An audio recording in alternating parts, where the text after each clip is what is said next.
Jordan Williams always believed that hard work spoke louder than words.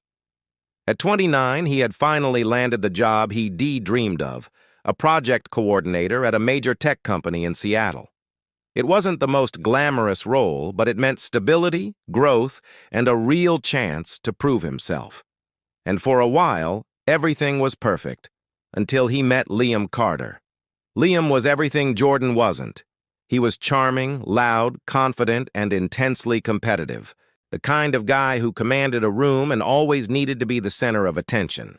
At first, Jordan didn't pay him much mind. He just wanted to focus on his work, keep his head down, and stay out of office politics.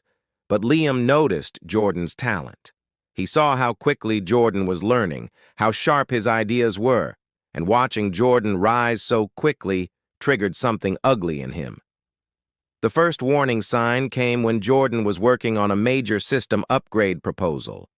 He poured 2 solid weeks into it. Late nights fueled by coffee, endless research, and formatting everything to perfection. He was proud of it. But the day before the big presentation, the file mysteriously vanished from the shared drive. Jordan was baffled. He knew he'd saved it. He always saved backups. But they were all gone.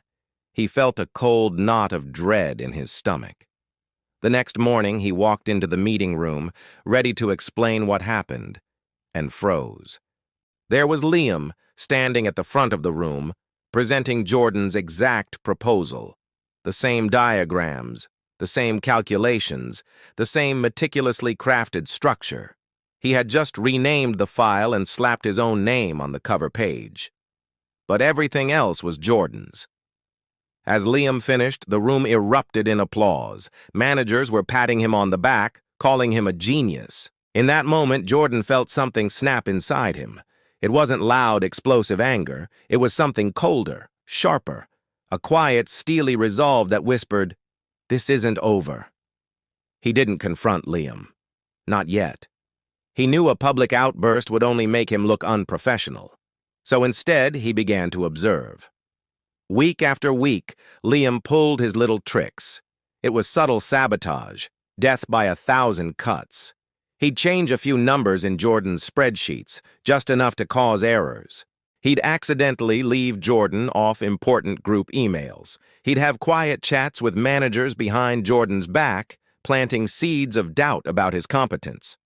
Soon, the poison started to work. Jordan's performance reviews, once stellar, began to drop.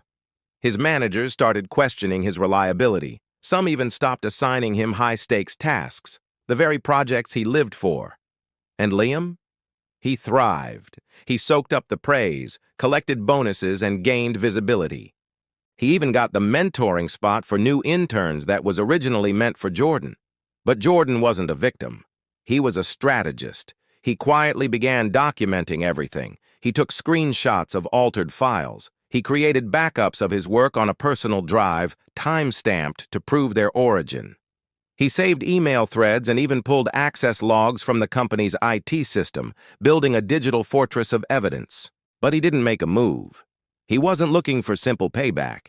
He wanted a checkmate. He wanted revenge that would dismantle Liam's career, not just get him a slap on the wrist. So he waited for the perfect moment.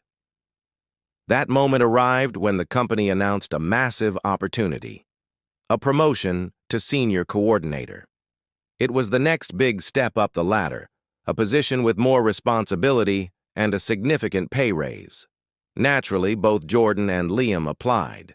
The rivalry was now out in the open. Liam would smirk every time he passed Jordan's desk. "Don't worry, buddy," he'd say with fake sympathy. "Maybe next time." Jordan said nothing. He just kept his head down and worked.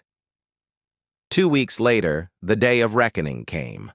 Upper management called both of them in for a final competitive evaluation. Each candidate had to present a complex workflow system improvement they had designed.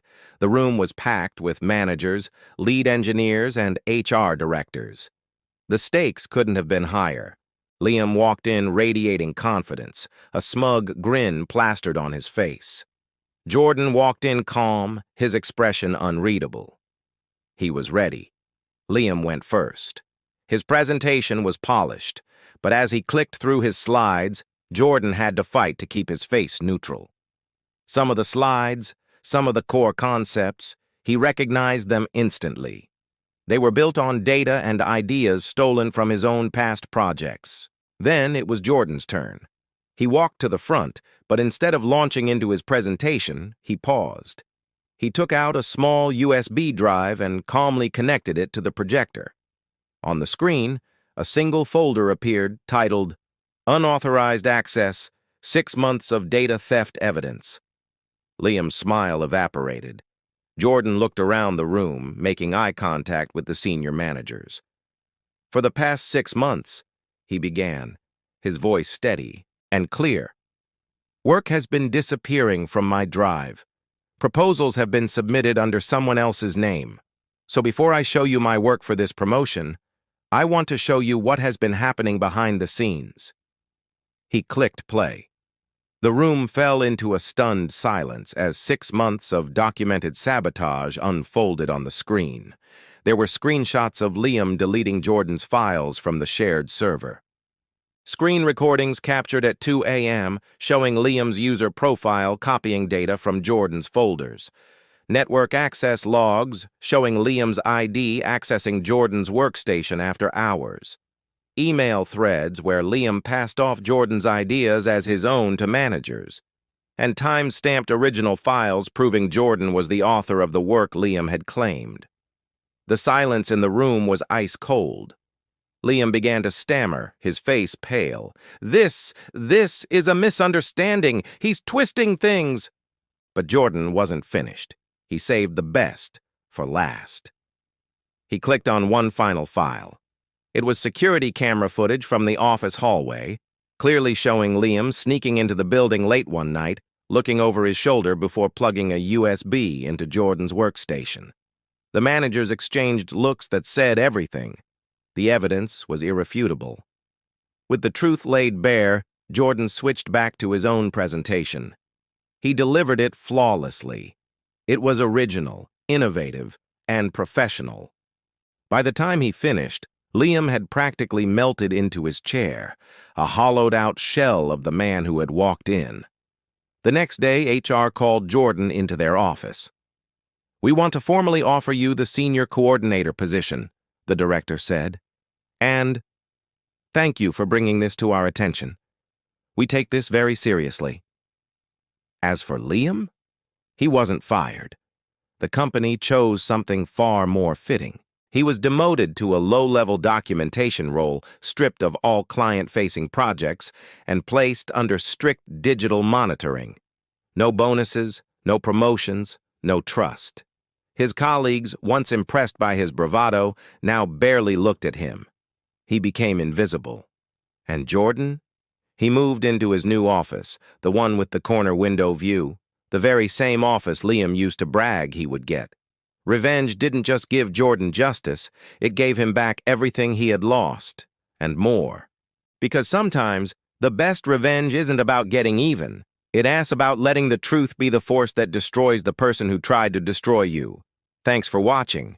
If you enjoyed this story, don't forget to hit that like button and subscribe for more content just like this. We'll see you in the next one.